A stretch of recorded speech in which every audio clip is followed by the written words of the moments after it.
Today I'm going to read to you the book Rosie, Revere, Engineer. And in this book, Rosie gets told or starts to feel like she can't do and try different things. So we're going to talk about that after I read the book.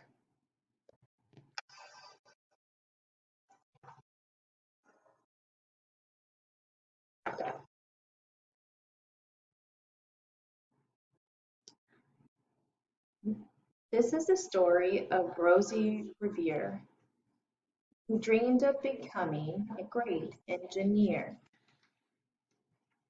In Lila Greer's classroom at Blue River Creek, young Rosie sat shyly, not daring to speak. But when no one saw her, she peeked in the trash, treasures to add to her engineer's stash. And late at night, Rosie rolled up her sleeves and built in her hideaway under the eaves. Alone in her attic, the moon high above, dear Rosie made gadgets and gizmos she loved. And when she grew sleepy, she hid her machine far under the bed where they'd never be seen.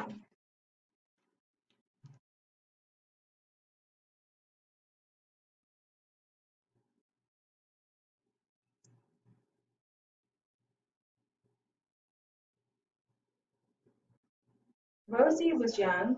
She had not been so shy. She worked with her hair swooping over one eye, made fine inventions for uncles and aunts, a hot dog dispenser, and helium pants.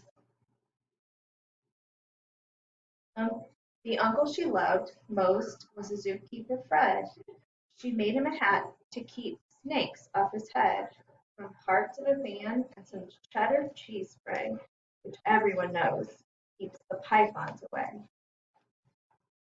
And when it was finished, young Rosie was proud. But Fred slapped his knee and he chuckled out loud. He laughed till he wheezed, and his eyes filled with tears. All the horror of Rosie Revere, who stood there embarrassed, perplexed, and dismayed. She looked at the cheese hat and then looked away. I love it, Fred hooted. Oh, truly I do. But Rosie Revere knew that could not be true. She stuck the cheese hat on the back of her shelf and after that day kept her dreams to herself. That's how it went until one autumn day her oldest relation showed up for a stay. Her great-great Aunt Rose was a true dynamo who worked building airplanes a long time ago. She told Rosie tales of the things she had done and goals she had checked off her list one by one. She gave a sad smile and looked to the sky. The only thrill left on my list is to fly. But time never lingers as long as it seems. I'll chalk that one up to an old lady's dreams. That night, as Rosie lay wide-eyed in bed, a daring idea crept into her head. Could she build a gizmo to help her aunt fly? She looked at the cheese hat and so said, no, not I. But questions are tricky and some hold on tight. And this one kept Rosie awake through the night. So when dawn approached and red streaks lit the sky, young Rosie knew just how to make her aunt fly. She worked and she worked till the day was half gone, then hauled her cheese copter out onto the lawn to give her invention a test just to see the ridiculous flop it might turn out to be. Strapped into the cockpit, she flipped on the switch.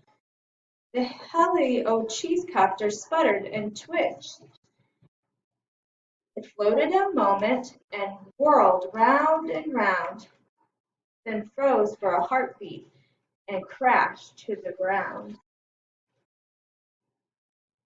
Then Rosie heard laughter and turned round to see the old woman laughing and slapping her knee.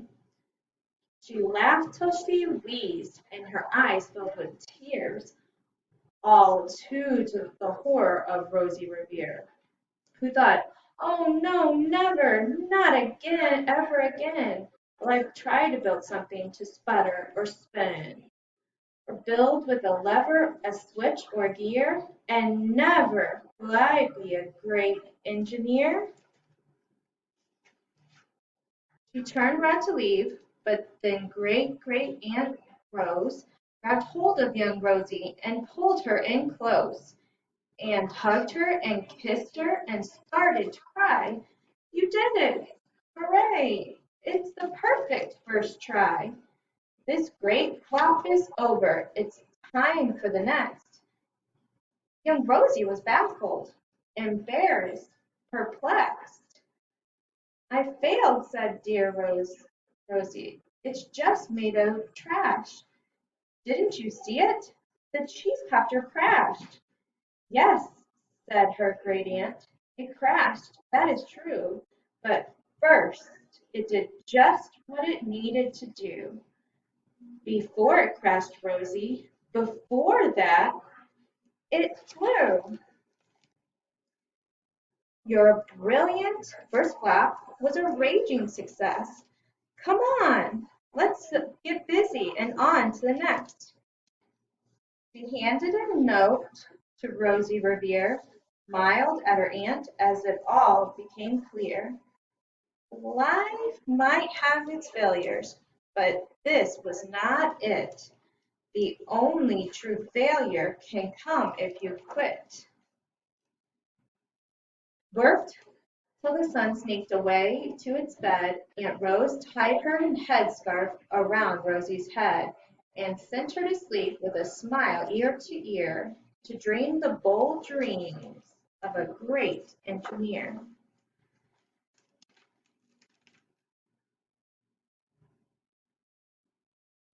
At Blue River Creek, all the kids in grade 2 build gizmos and gadgets and doohickeys too. With each perfect failure, they all stand and cheer, but none quite as proudly as Rosie Revere.